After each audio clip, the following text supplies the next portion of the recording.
Energy. Hello to all our listeners. Welcome to the 5th episode of Bantu Born Western Raised. My name is Lynn, and I am kicking it with one of my favorite humans, Maz. Hey, What's Lynn. good? How you doing? I'm good. I'm okay. I'm all right, I guess. But today's episode is titled The Appropriation Exchange, so we're gonna get into that. But first of all, I just wanted to start this episode by throwing a bit of a spotlight on the things that have been going on, because Bantu Born is just not here to tackle these very social issues and topics that kind of irk us millennials, per se, but we're here to create awareness and strike up very relevant conversations. And this week, the news cycle has just been, it hasn't been the most uplifting. We've been seeing so many reports on the situation in Zimbabwe. We're seeing reports of human rights violations. We're seeing reports of protests. We're seeing people trying to speak up and them being shut down and cut down. We're hearing of arrests and such, and it's been something that's been trending within the Southern African region, and best believe we are planning an episode to address that. We're just gonna talk about the history of Zimbabwe and throw a bit of knowledge behind that, because me myself, I was not aware of how dire the situation is. So please be on the lookout, keep listening, keep supporting, and also sharing the resources. And yeah, man, and it's not just Southern Africa that's on it. We've seen reports of the explosion that occurred in Beirut in Lebanon, and over the course of these few days that it's happened in, we're seeing protests, and we're seeing people are quite angry because it was an explosion that really could have been prevented. It was just material that was stored incorrectly. So it's at the end of the day, it's always thoughts and prayers, and that's the best that you can do from where you are. We will be sharing resources. We will be sharing ways on how we can help if you want to, and just learning about what's going on in the world, where you fit in, and what's the 2 cents that you can add to it. 100%. We definitely want to foster active and involved listenership that are involved in making sure that we're all actively trying to produce the world that we want to see in the future, and that may be just through maybe a donation to some of these causes, or maybe through actively sharing information and actively saying something out there. Because at the end of the day, getting people to have the information and getting people to know about it, the thing is, awareness is half the battle, and making sure that people see and are aware of the things that are happening around us is super important. And my heart goes out to everyone out there who's going through a tough time, especially in Zimbabwe and Beirut right now. But but for now, for today, we can actually move to our topic. Our topic for today is cultural appropriation and the appropriation exchange. Yeah. So this is a bit of a heavy one. It's a bit of an intense one. It's a very subjective, very opinionated topic. So I'm really interested to see where this goes, because knowing Masuzio, I know. What did I do? I'm ready. So the topic for today is appropriation exchange, and we're just gonna be talking about culture and how culture tends to be distorted as it evolves and as it kind of moves further away from its origin, basically. And before we get down to the nitty-gritty of it, culture, first of all, encompasses so many different things. It's a way of life. It's shared ways of life. It's in the art that we put out there. It's in the way we interact within our societies. It's in our religion, the way you cook, the way we dress, the music, the inspiration behind it, the it's in everything that we do. And unfortunately for me, half the time I don't even realize the things that I hold as culture until I move away from home and I realize that I actually don't have access to those things anymore. Those are things that define me quite a bit. Yeah. You know? So yeah, go on, Masuja. Yeah, no, I mean, so like in terms of just in order to like inform our discussion, we just like to put a couple of definitions out there so that we are kind of on the same page and have a basic idea of what's going to be happening, right? What we're talking about and what we're saying. First of all, we talk about what exactly is appropriation.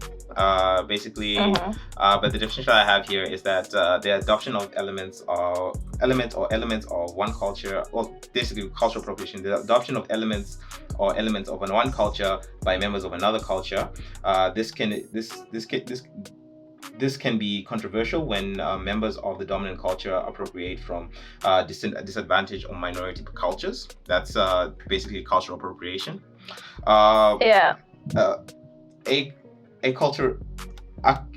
Acculturation. Sorry.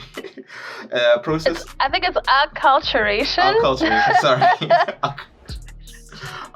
Acculturation, a process of social, psychological, and cultural change that stems from the balancing of two cultures while adopting the prevailing culture of the society. Individuals of the differing cultures try to incorporate themselves into the new prevalent culture by participating in aspects that are more prevalent in the culture, such as traditions, but still holding on to the original culture and traditions. So like acculturation is something that you usually see in immigrant groups, people who are like maybe moving into a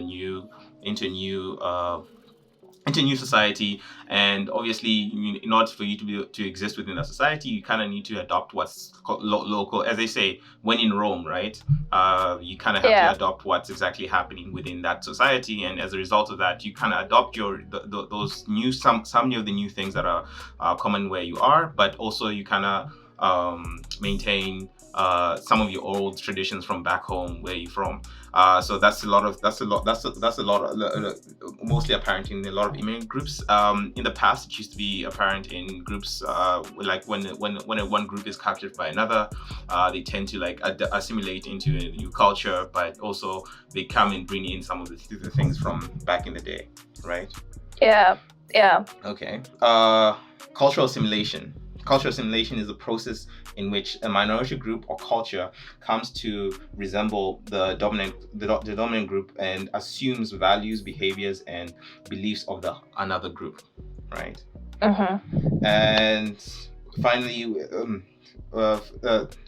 second last, it's cultural appreciation, when you earnestly seek to learn about, explore a different culture, listen and strive to understand and seek to honor the beliefs and traditions of the culture, right? You better preach. That's the one. That's the one I need people to hold on to right now. That earnestly seeking to learn. You seek to understand. You listen. You seek to honor the beliefs and the traditions. That's the one. Like people, that's the one that I need people to kind of zoom and zone in on. Definitely. And lastly, that we have is tokenism. Tokenism is a practice of making only perfunctory or symbolic efforts to be inclusive of members of minority groups, especially by recruiting small numbers of people from underrepresented groups in order to give the appearance of racial or sexual equality, right? Like we've been seeing a lot of tokenism, in the sense that I see it a lot in like series where you'll have a group of white friends and then there'll be that one black friend, and that one black friend is kind of the support system of the group, and she brings some kind of wisdom, or it's something that's played on a lot of the series that I do see. And it's people just trying to be like, oh no, that thing where people say, oh no, like I have black friends, oh no, I know I have a gay friend. You get what I'm saying? Yeah. Like people use that to kind of get like a pass on certain things in life. So that's it's a pretty new concept to me. I think I only started hearing about it like last year, I think. But yeah. I mean, you know South Park. No, I don't watch adult cartoons, and you know this. You know this. We've had this conversation. No. There's literally a character in South Park that's named Token. The reason why he's called Token is because of tokenism. But yeah, I mean, it's basically here in the US, it's a major factor that a lot, especially in media and media from here, tokenism is something that is talked about a lot within these shows, and people sometimes see it as something that's bad, in the sense that you're kind of just bringing in someone in as much as you're just bringing in someone in just to like represent the fact that someone exists, some community exists. Like, okay, fine, at least they have someone there to say that, oh, we have that general equality inside the show, and so on and so forth. So I don't know. So like for me, I think it's kind of a half and half situation, whereby the little tokenism that's there, I mean, it's first of all, yes, if you're just bringing in someone just to represent a one-sided facade of the entire culture of people, then yes, it's somewhat problematic. But also it's kind of a situation whereby some of these things, some may say like it has to start somewhere. Like, you have to have at least that one token character before you can get to that point where you have a complete representation of a people or a culture. Because but I think it's down to efforts of actual people actually making sure that you actually, because most of the time cultural stories tend to be well told by the people who come from that culture. And once you get to the point in time where people from that culture are involved in the industry of like media creation and all that, that's when you actually find that you can get good and genuine stories about a particular culture. Because like when you look at things like when you look at shows like maybe like things like The Shy, I mean, there you can actually see a representation of what the culture is. You have different aspects of different people of the culture being portrayed within that show, as compared to something maybe like The New Girl, where it's only just that one guy, and fair enough, that may be his character or maybe his thing, and there are people like that, fair enough. To a certain extent, for me as a viewer, I'm like, okay, I'm kind of happy. At least I can see someone who's like me. But also at some point in time, you would also want to see some shows that are like completely representative of what your culture is. As much as they may be stereotypes, they say stereotypes happen for a reason, right? So I don't know. Yeah, they do. It's also this thing where, like you're saying, like if you have that one character, like for example, with the black women that we've seen on screen, and I'm talking about like Hollywood-based movies, because that's what we see a lot of, and you find that women are portrayed a certain way, you know, the mad black woman or the ghetto woman, the one who has to be loud and be seen. But then I was watching this video on YouTube, and they were talking about the introduction of the quirky black girl. Now, do you get what I'm saying? You know, that girl who doesn't necessarily fit in with that whole hood, ghetto stereotype, but she's also not, she's considered more of a coconut than anything else. Do you get what I'm saying? Yeah, I get you. Because she just doesn't fit the stereotype. And I don't know, I kind of like that view, because it's like we've always been prescribed to be a certain way, and now you see. And also, like, coming up, like we say on this podcast that we're Bantu born and we're Western raised. So sometimes the lines do get blurred and you don't know where you fit in. But when you see certain things being portrayed a certain way, you start to think, oh, maybe that's how I'm supposed to be.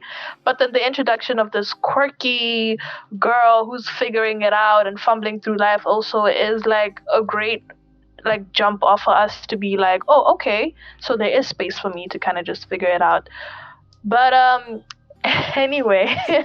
No, I get that, because like, I mean, the thing is, I mean, whenever the other problem with stereotypes is that not everyone fits into the stereotype, and everyone wants some kind of representation, especially in media. Like the thing is, media is an important part of our lives, and it's this thing whereby people kind of consume media from the aspect of like, okay, the media basically tells us, okay, what is aspirational, what is good within the society, and when you're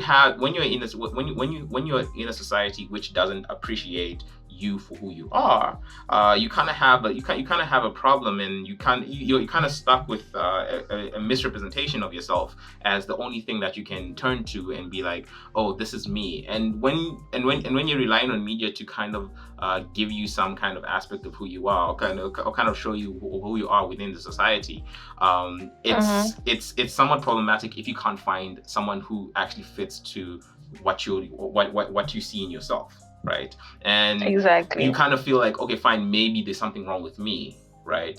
And it's fair enough.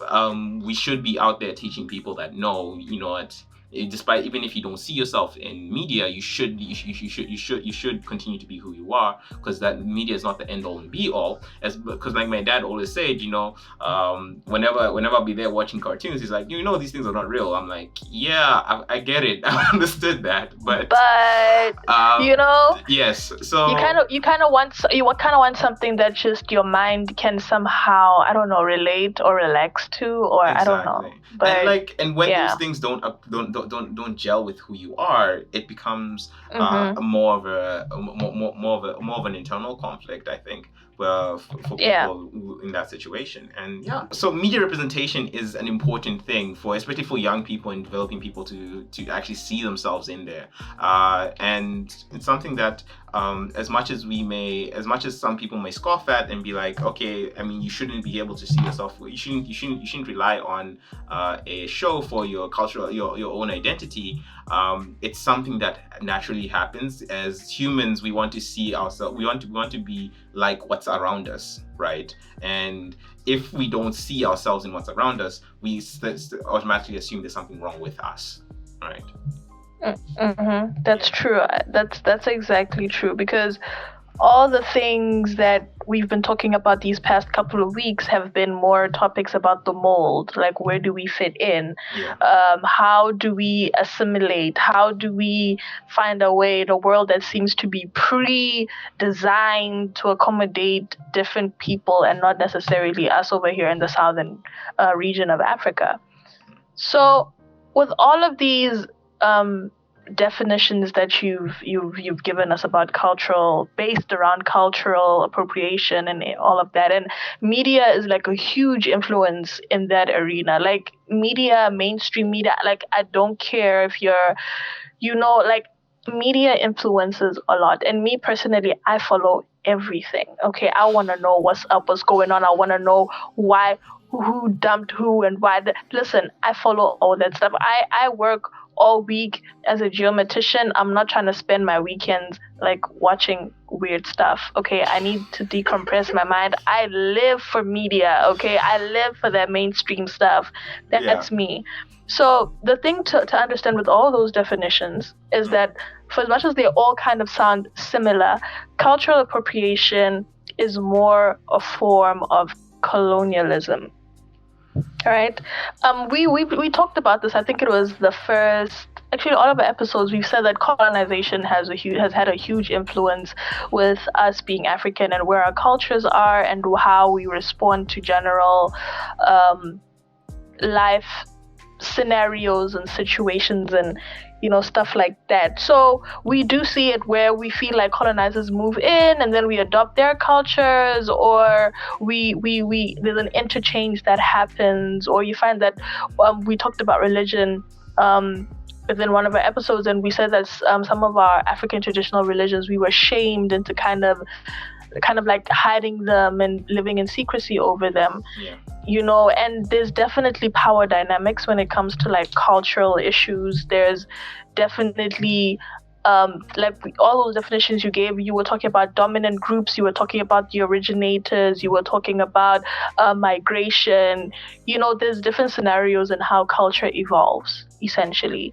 And I think the biggest problem that people have with appropriation is that the originators of the culture face so much backlash. They face so much distortion of who and what their culture actually encompasses.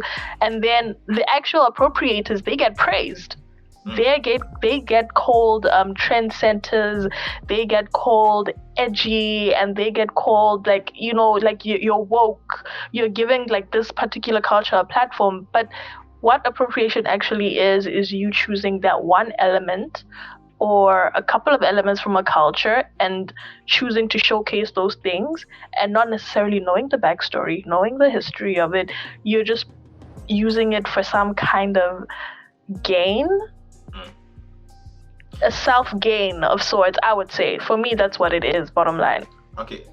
So like one of my question, like, okay, now what's the difference between that and everyday production of any good? Like, because at the end of the day, like most of the time, as they say, there's nothing new under the sun, right? People always tend to look at older things in order for inspiration, and look for ideas and ways of looking at something from other people and say, okay, fine, this is something that's new, and they wanna adopt that because they see something that they have appreciated. They're like, okay, fine, I can see that this thing is cool. I'm gonna use that in my design and use that in my building of this new product that I'm making.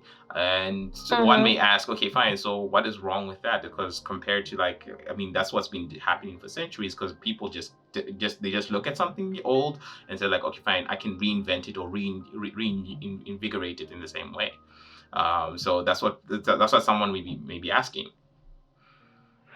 See, the thing is, you can do that. But you have to have the backstory. You have to give credit where it's due. Don't come over here and start naming this bottle a water bottle when don't come here and name a water bottle and call it a vodka bottle. Do you get what I'm saying? In this culture, we've been calling it a water bottle. You have not invented something new. Give props where it's due.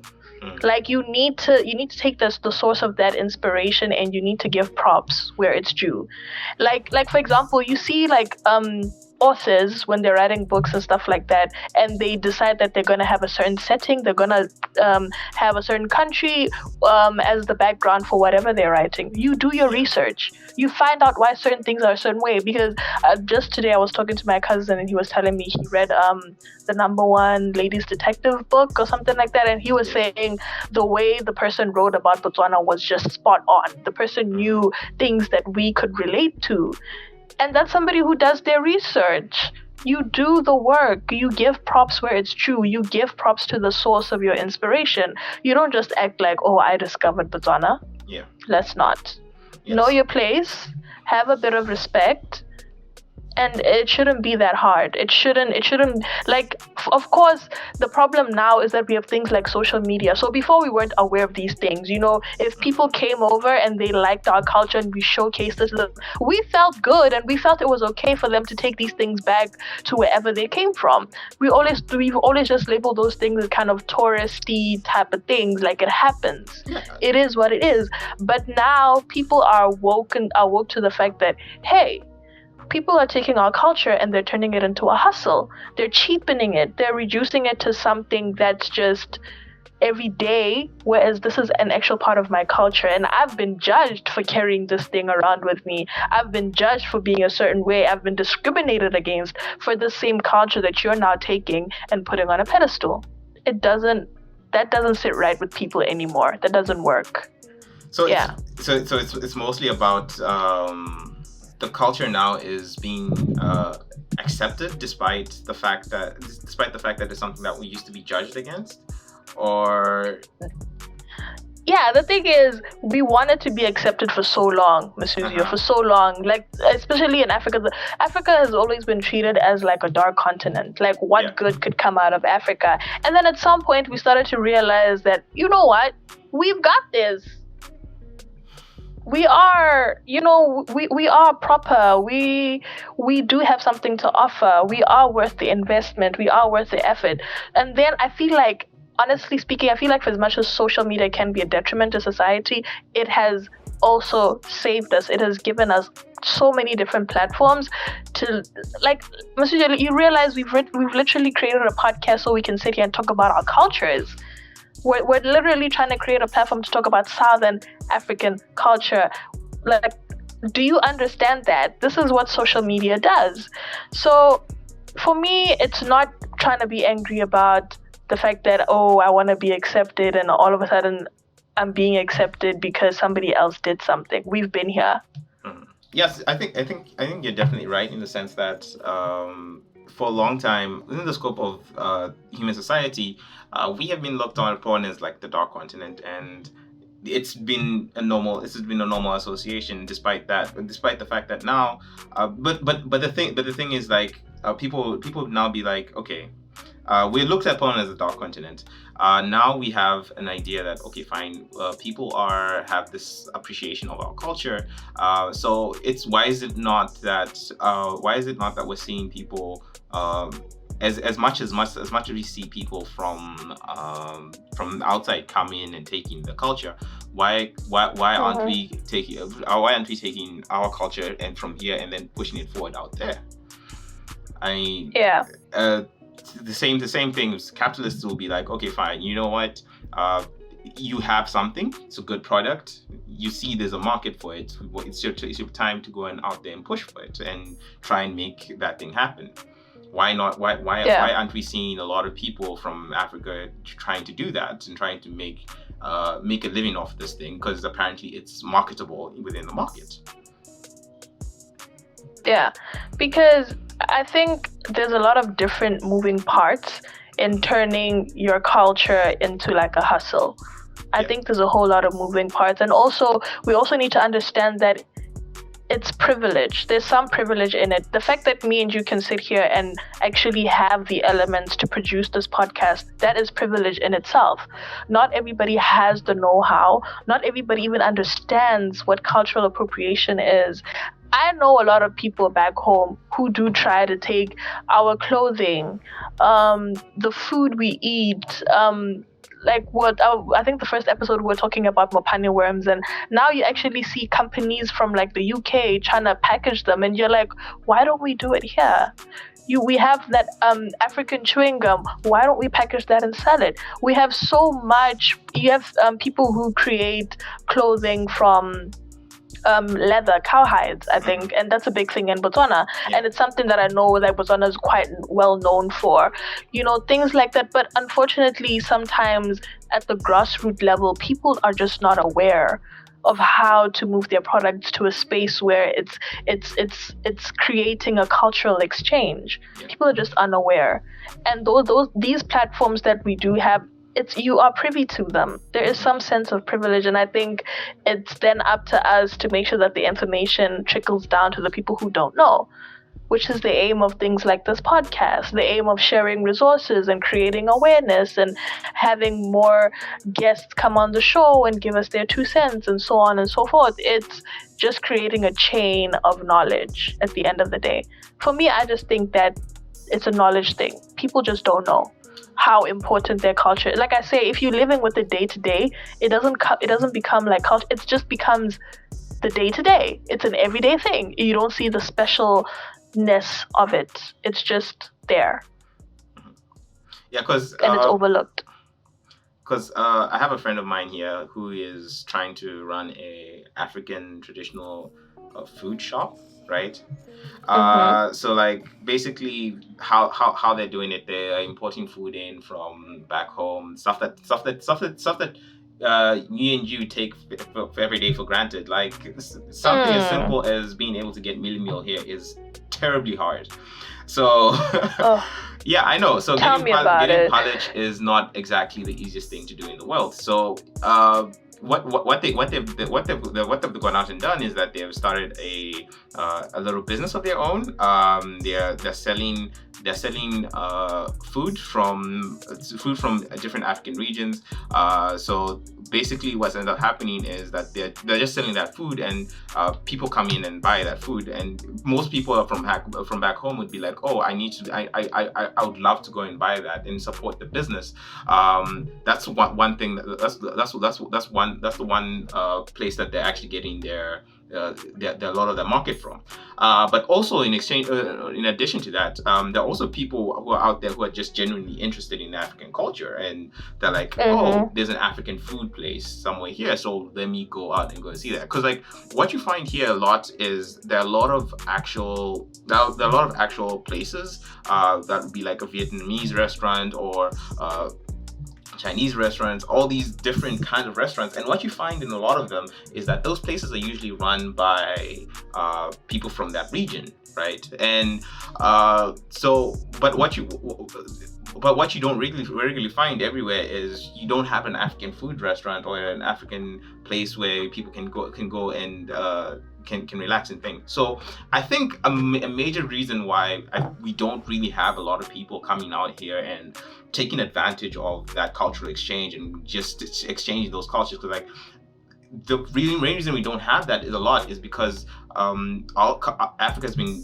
typically disadvantaged for the longest time. You know, when you look at the fact that economically, like if you take the median income for different regions across the world, Africa is like ranked at least one of the lowest, you know, if not the lowest. Yeah. Like it's either second behind Asia or behind it's just behind Asia and all that. So that's the situation that you see, and you don't see that a lot of Africans have the opportunity to be able to like spread their culture. So what you kind of end up happening is you see a lot of people who are coming from outside. They're taking advantage of this fact that, oh, this thing is something that's not there. And a lot of people out here, especially with the global economy, it's that a lot of people want to see new and different things. And when you bring something that hasn't been done before, haven't been seen before, that's something that usually takes a lot of market share, because like, oh my gosh, I haven't seen this before, I haven't done this before.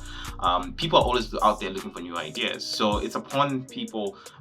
It'd be great if Africans could just could take the advantage and push forward and push the ideas that they've had for many centuries. Because as much as it's common to you and at home, this is such a everyday thing. When you go outside, you find that no one has actually seen that in years. This is something completely and utterly different.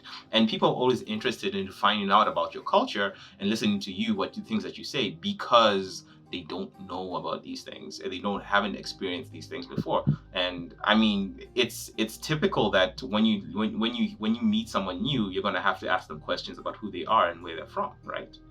And that's basically what people want to see. They want to hear about it and talk about all these different things. Yeah, that's the thing. Like, I also feel like we don't get to sit here and complain when we do nothing. We do need to push the platforms. We do need to create awareness. You don't get to sit here and then complain when somebody outside of the culture comes and makes a pretty penny off it better than you do. You don't get to complain if you haven't done anything yourself. It doesn't make sense. It doesn't connect. Because you find, for example, you know, in Africa, fashion is like a huge thing where we use certain kinds of prints, and then you see them spread out across the world, and that it becomes a trend, you know, and stuff like that. And then people get mad. Like, you can't really be mad, because we do have African designers who have been putting in the work.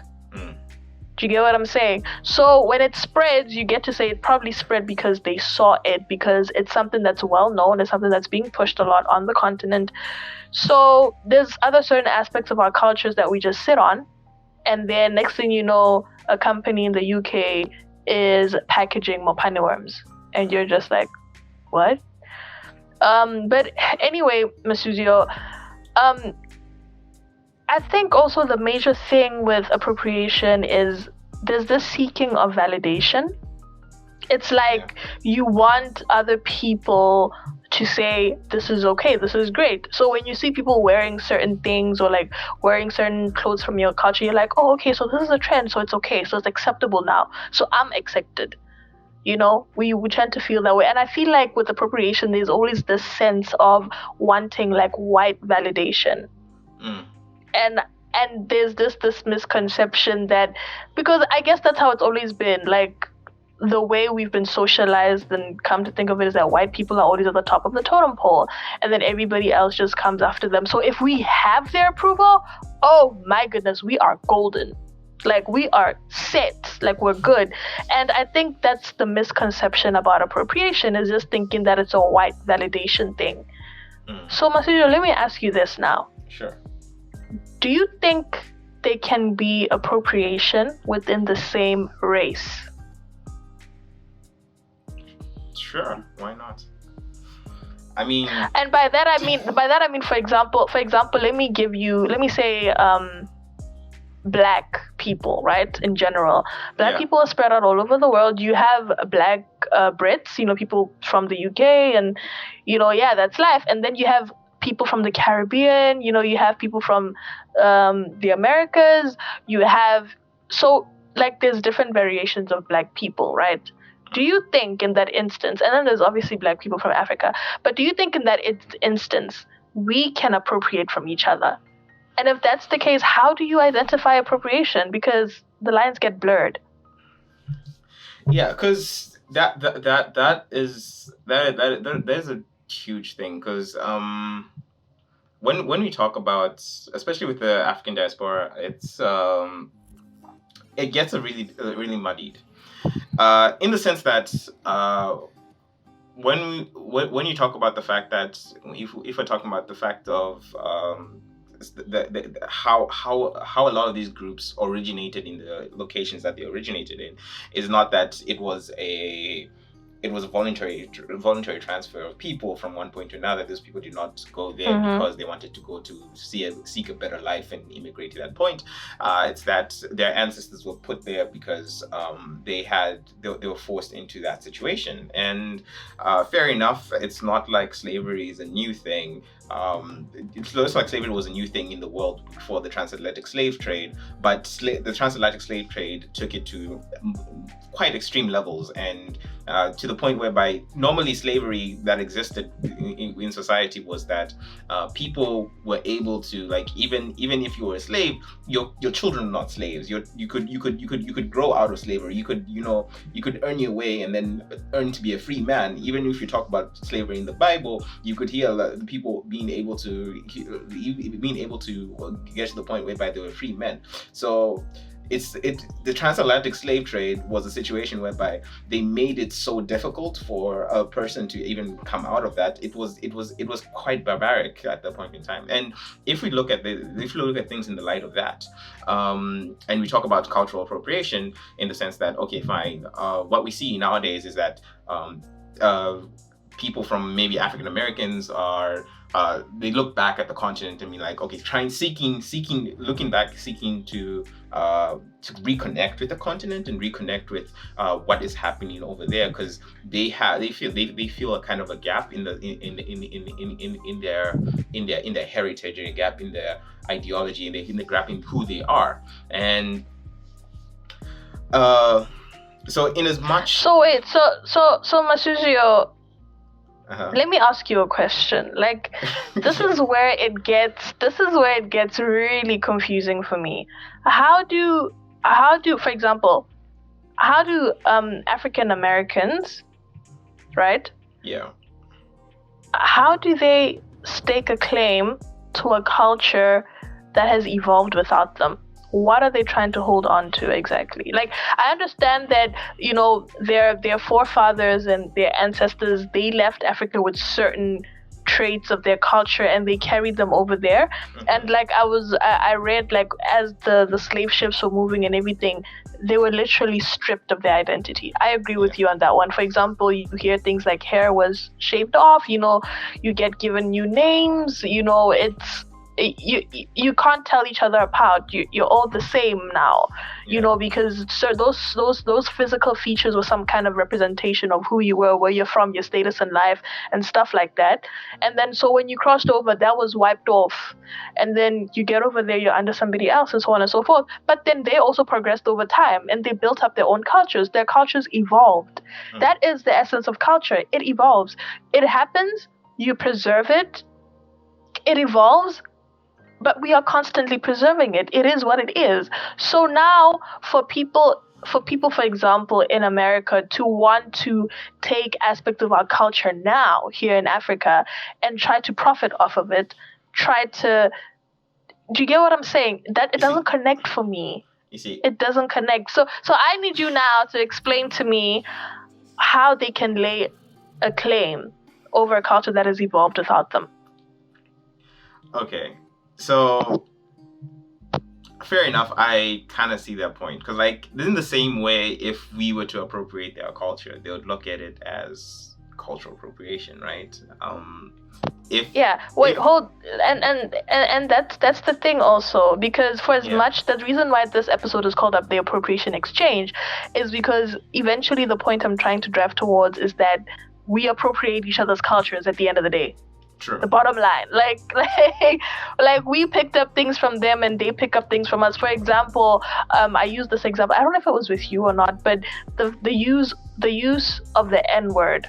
Yes. We talked about this, and I was like, okay, this word, it carries a very heavy meaning in America, but then over here in Africa, we use that word like it's nothing. Like we water. Use it and like water, you get what I'm saying? We use it because we hear it in music, we see it in, different things, but for us it doesn't carry the same weight, and for some odd reason we feel entitled to it because they face so much oppression over there, so it's also ours, and we carry their traumas also with us, but we weren't there. That is a part of their culture that we could never really understand. Do you understand what I'm saying? Okay. Lynn, like I mean, as much as I've had conversations with like my African American friends, the situation here is that I feel like as much as they may want to claim or have a link towards that culture, they also still have to understand that they are denizens of that culture that still exists today. As much as you were removed from that culture and you're taken away from that, you still have to acknowledge the fact that they do to this day, they still exist people who practice and participate in that culture. So for you to just naturally accept that culture, just accept that culture and pull it away from you, it's a bad thing. And in the same way, when I'm with my African American friends, I don't try and do the same things. I appreciate that. Oh, this is their culture. This is, as much as I want to be like, oh, hip hop, that all these enjoy all the aspects of like that hip hop culture and things like that. That is a culture that was developed from their pain and their striving to their struggle through it. And I acknowledge that, and I appreciate the fact that, okay, this as much as I want to be like claim myself as a hip hop head and be that person I've listened to hip hop all my life, fair enough. But there are certain aspects of hip hop, like living in the neighborhoods and living in those areas, whereby I have no appreciation for that, because I have never lived there and I've never gone through that myself. So in the same way, they should also have that kind of respect towards the fact that as much as they want to say like, okay, fine, this is an African culture and I'm African American, those are my old people, these are my people, I can also take advantage of that. It's still a thing that you have to appreciate, that they do exist people who are from there who think. Okay, I'm about to share a very unpopular opinion. With regards to the movie of Black Panther, right? Oh, he did it. Yeah, because okay, the thing is, as much as like I kind of appreciate that. Okay, fine, they wanted to like take that movie and make it about like the African thing and be like talk about it in that sense. For me, it was more of a Black American movie than an African movie. Preach. Because as much as the people were there, I mean, when I was listening to the accents, I'm just like, this is not how it sounds. I get it. You're trying. You've That's pushed not it. how we talk. That's not exactly completely at all the way we talk. And I mean, because the thing is, like, they draw from different African accents, like from Nigeria, from Southern Africa. I mean, apart from the native South Africans that were actually in the movie, yeah, they didn't really get the accent as I would have preferred it, and I could sense that in a couple of things. Like, and for me, when I was here, when people were talking about it, it was like, oh, the Black Panther is such a great movie. People were talking to me about it at the bank, and I'm less like, yeah, it was an okay movie, I guess, but for me personally, like I don't identify with the movie because as much as they try to reflect the African culture, I feel it's more reflective of an African American culture and their kind of need to kind of appropriate some kind of culture. And like I felt that way about that movie. It's my own opinion, and I'm not sure what other people feel about it. But that's my opinion. I think a lot of us felt that way. Like, I think what they tried to do was create a fusion of, Afro, futuristic, sciencey vibes, and that's probably the well-developed version of Africa they think we should be, but we are not.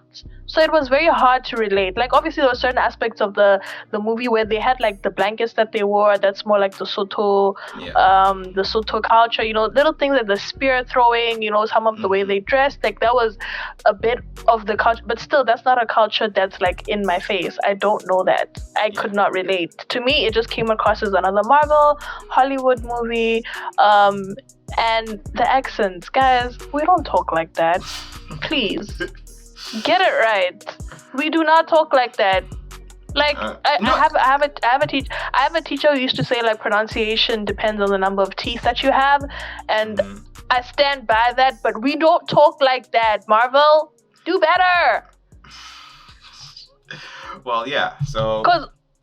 So wait, Masudu, let me ask you a question. If it's a case of Africans in the diaspora trying to find belonging, trying to find these missing pieces of their heritage and so on and so forth, then why are they not moving back to Africa? Well, that is a question for them, I suppose. Because here's the thing. Ghana ran this thing last year in 2019. They called it the year of return.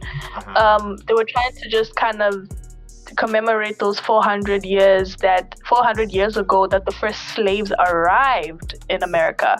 So they were trying to create a scenario where they were allowing more, I don't know if it was more or something, but they opened up the number of like visa applications for people to return back to their, in quote, motherland. So they had that whole campaign, and obviously we know that a lot of the slave trade happened on the western coast of Africa. So obviously, Ghana then had that campaign to kind of commemorate that, and I know a few people did come back, but then you hear people who talk about the motherland so much, but they didn't move back. Come and actually be on the ground and learn the culture. How are you coming here, like picking bits and pieces of the culture up and taking it back there? And obviously, nobody really knows the work that goes behind it. Nobody actually knows how much research you are actually doing. But I'm just saying, if you are seeking belonging, there's no better way to do it than to come back on the continent. And funny enough, I think it was BBC did this clip, I think on Instagram, where a couple of people were talking about moving to Africa permanently. And it was interesting the things they were saying, where they were saying, oh, I feel more safer in Africa in regards to like racism issues. They feel much safer here. They said the standard of living is more affordable here. They just said that they felt like they could raise families better here. Like they understood the fact that they had families and their lives in America and everything, but these people were permanent immigrants into Africa, and they're saying they have no intention of going back, if not just to visit. and I thought that was quite interesting. So I don't know, if you want to find out if it's a belonging thing, come back. It's that simple. Okay. So for me, like, as much as I'm an immigrant, and I've been an immigrant all my life. So for me, I think one thing is that as much as we may say it's simple enough just to come back and come and see what it is, the fact is, majority of people in this world have never left their home countries. Like close to 60% of people don't ever travel outside the borders of their own country. And in America, it's above the average. It's far above the average. And so most of the time, people tend to be so nucleated within their own society and nucleated within their own region that they don't ever think of the idea of going outside or going to another place or seeing how other people live. And that's the reason why when cultural appropriation occurs, people get angry, because people tend to just, the only thing that they ever see is what they see on media and what they see on TV, and that's the only idea of that location that they ever have, because most people will never ever make the effort to go out there and find out what is happening over there. And it's a problem in terms of like it's a problem in terms of like educating people about our different cultures and about the different places in the world. And it's about having good content from that place that is actually being broadcast outside, that would be that would be actually representative of the culture. As we keep on saying on this podcast, we have to be the people to preserve and broadcast our culture out there and show people what our culture is, because we need to have our own voices out there telling our own stories. Because people are not willing to come out and see us. So we need to be the ones who are going out there and seeing them, meet them where they are. So yeah, basically what Masuzi is trying to say is, y'all better tell your friends about this podcast. Stop playing with us. Like, get the word out there about Bantu-born, Western raised, guys. We are the owners of the culture. It is our duties to push it, to get it out there, to create awareness. So Masuzi, I think at the end of the day, I don't think anybody is wrong for trying to figure out where their lineage leads to. I don't think anybody is wrong for that, because I read a very interesting quote within an article I was using to research this whole topic, and basically it just says that we need to understand that this bit of strife between Continental Africans and Africans within the diaspora is that we need to understand that there's generational trauma in this. There's years and years and years of colonization, first of all, on the continent, and then there's years and years and years of trauma outside of the continent. People feeling oppressed and being less than, and it's trauma on both sides. So over here in Africa, we tend to be very proud of our culture. It took a while for us to get to a point where we're proud of who and what we were. And then the Africans within the diaspora now, they're looking over and they're realizing, oh man, that's me. That's could be a part of me also. And also, for example, when you're in the diaspora, people often ask, where are you from? And often you find that Black people within the diaspora, they actually can't give an answer for that, because all they know is the fact that my first ancestor came here through slave trade. And then after that, I don't know. Before that, I don't know. After that, my family just evolved into this. And the great thing is that these days there's tests you can do where you can trace your genealogy and stuff like that, to the point where you can figure out the actual ancestor that came over there in the ship. So it's layered. It's lots of trauma, and I don't think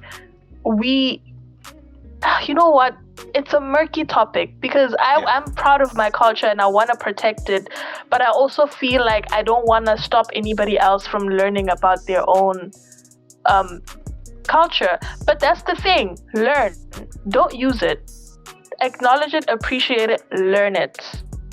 Yeah. I have no problem with you if you're trying to come at it from a very genuine place.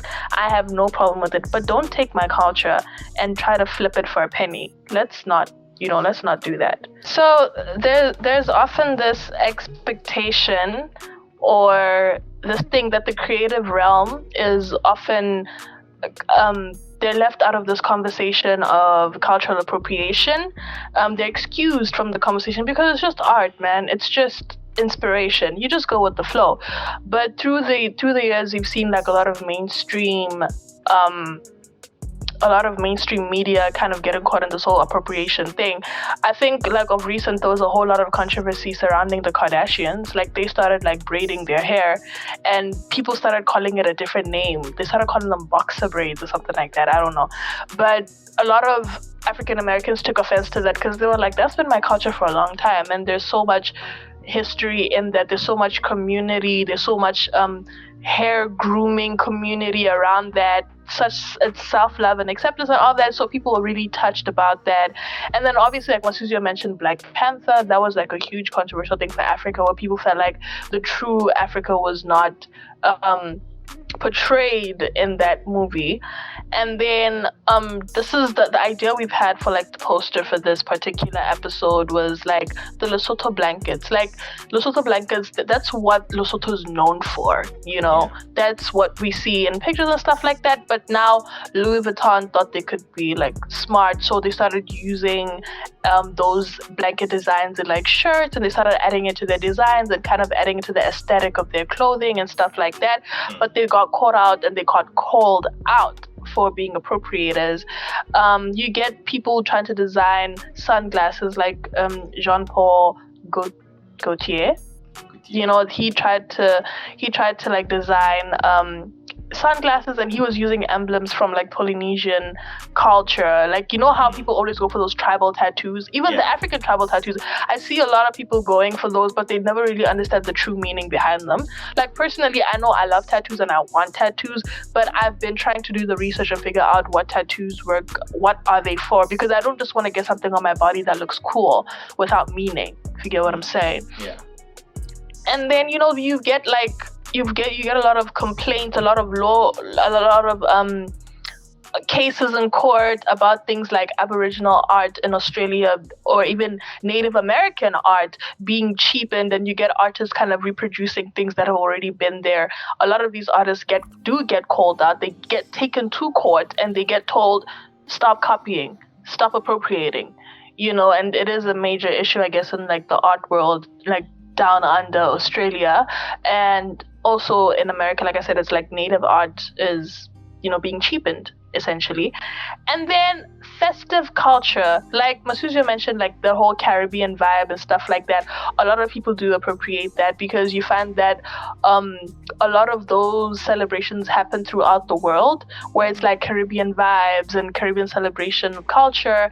And then you see people dressing a certain way, you know, it looks amazing, it's colorful, it's great, it's inviting, it's loud, it's vibrant, but people never really appreciate what goes on behind that. And people get offended. You get people who wear like, you know, those native Indian hairdresses where it's like feathers and stuff like that. People wear things like that and they don't really know what it's about. You find people wearing saris from the Indian cultures and they don't really understand what that's about. You find people wearing cowhide around their heads, and that's like an African thing. I see that a lot in Southern Africa, where people wear these things like headbands, and it's like a chieftainship kind of thing, and people don't really know the culture, the reason behind it, and they just wear it anyway. And then the biggest one, like, that led us to have this whole episode was the fact that Beyonce just released a new album called Black is King. And a lot of it was her showcasing, you know, a lot of African dance moves, a lot of African fashion, you know, that kind of thing. And people were kind of torn. Like, people, it's like Beyonce is kind of above criticism at this point, because people feel like there must be a balance that she creates. Personally, I don't know. I know she's performed here like a couple of years. But I don't know how permanent of a platform she creates for African artists. I don't know about how much she is capitalizing on the situation. I don't know, but the situation makes me cringe a little bit, because it feels like she takes our dance moves, she features one or two artists over here and there, and then we're not going to see her for a year or so, and then she's going to pop back up. And a lot of her music, I feel like a lot of her dance moves has been influenced a lot by African kind of vibes, and like I said, we also borrow from them. Like I say, we tend to speak the way they do because we watch stuff on TV, the media that we're exposed to, and stuff like that. But I don't know, that Black is King thing made me cringe, and me and Masuzio talked about it at length, and we fought over it to the point where we decided to have a whole episode about appropriation. So yeah. Appropriation exists in the creative realm also. It is what it is. Own it. Yeah. As you have just talked about, like, we've all these different examples of appropriation within the mainstream culture, mainstream media and things like that. And do we have any examples whereby we have appropriation done right? Or like, as much as we want to say, like, we'd love to see, like, a lot of people, like, especially people from these cultures, like, fair enough. I have an understanding that people want to, if there's a market out there, people want to address that market. It's fair enough. I'm fair enough. I'm the last person to talk about capitalism and be like, capitalism is great and wonderful. No, but I do enjoy what capitalism brings. The thing is, so like, it would be amazing if we could actually see, like, these people who want to use these cultures and, like, try and expose people, try and help people within those cultures, like, who collaborate with people who actually have history with these cultures, who have knowledge about these cultures. And when you're using them, I think it would seem better in that sense. I think. Because, like, it'd be nice to be like, oh yeah, she released an album with when she was collaborating with all these many African artists, and if that album tends to have, like, African features, and people would not then again start questioning it, would they? They would be like, oh yeah, okay, fine, she was working with a lot of African people. It kind of makes sense that she kind of got to the point whereby she was using those things in the thing. And in that way, you're also providing to the culture, because, like, those are the people who are kind of denizens of that culture. They own that culture, and it'd be kind of normal, that the sense that, okay, fine, they use their culture in trying to thing, and that's a normal thing. So I think that would be a way for people to skate around to talk about to use different cultures in their work, and still have people be accepting of the fact that, and not, like, be accused of appropriation, right? I don't know. Yeah, because the thing is, we need to, like I said, we need to acknowledge the roots, the origins. We need to get people within that culture to consult. We need to get people hired who know exactly what the culture is about. You give people a platform, you hire them, they make money, they tell their stories, you give them a platform, and they can even grow from it. You have to give credit where it's due.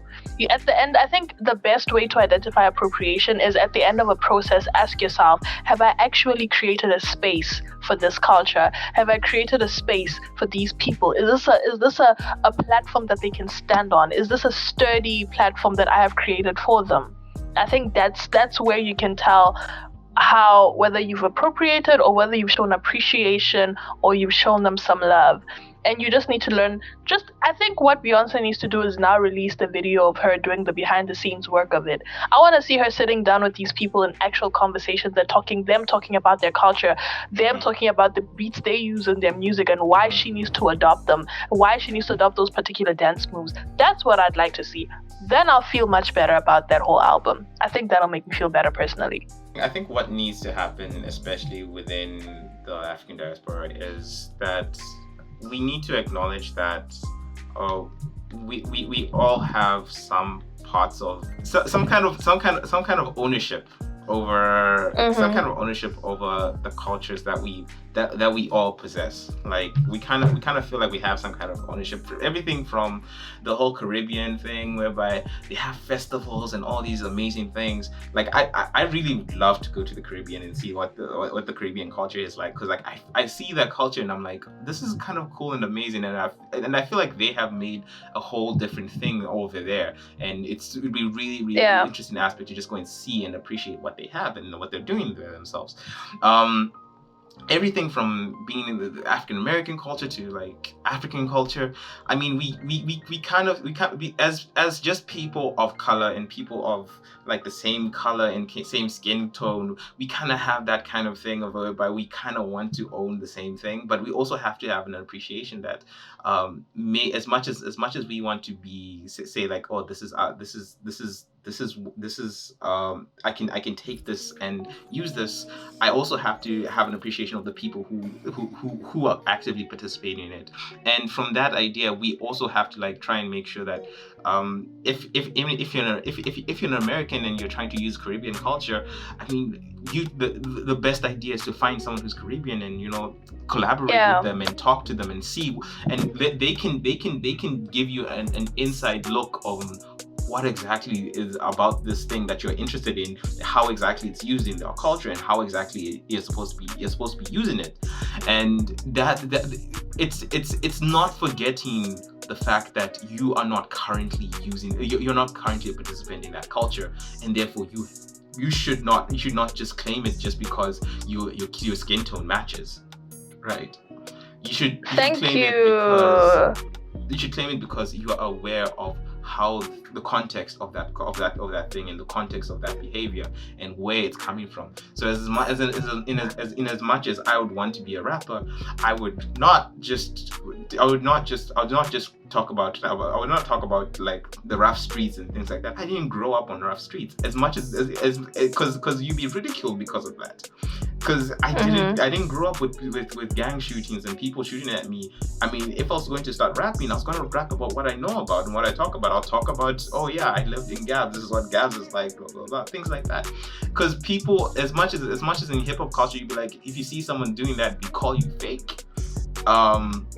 We also have to have an appreciation that if you're participating and using a culture and you know nothing about it and you have not participated in it, you're also fake. You're also being a fake person. And I think we should take these values that we seem to have when it comes to one aspect or another and apply them generally to any concept. I mean, that's the idea of being a human being. Like if you value something in one aspect, you should also value it in another aspect. So as much as you say as much as you may want to use something, you should also have an appreciation. You should also try and make sure that you have an appreciation of where it is and what it comes from. Not just because it's a piece of cloth and it's a pattern that you have, or it's an art carving. You don't just go ahead and sell it without knowing where it's coming from or what it represents. So because I really like how you said that. You said like the same skin tone does not give you the right to appropriate. I like that. Yeah, I really like that. Yeah, well, for the record, I think you'd make a really good rapper, and also thank you for calling out all the appropriators. Because, you talking made me think of somebody. There's someone who has done this whole, I think he's Nigerian, but then his dad is Nigerian maybe, but then he grew up in the States. And I got to know him like he's a rapper, and he does it so well. Masuza, you need to look this guy. His name is Jadena. Okay. And he was the classic man. He came out with those songs first, but that guy, he literally lives between America and Africa. Mm-hmm. They have this thing where they're trying to create like the highway. What was it? Highway 85? I don't know what they called it, but he was basically trying. Yeah, so he was trying to create like a link between Africa and America, and he basically has these videos where he talks about the greatness of Africa and how much potential there is here and how much he sees it and how much he's trying to push it. And you see it in his music, you see it in the way he dresses, you see it in the way he speaks. He has so much respect for Africa, and I love the way he does it.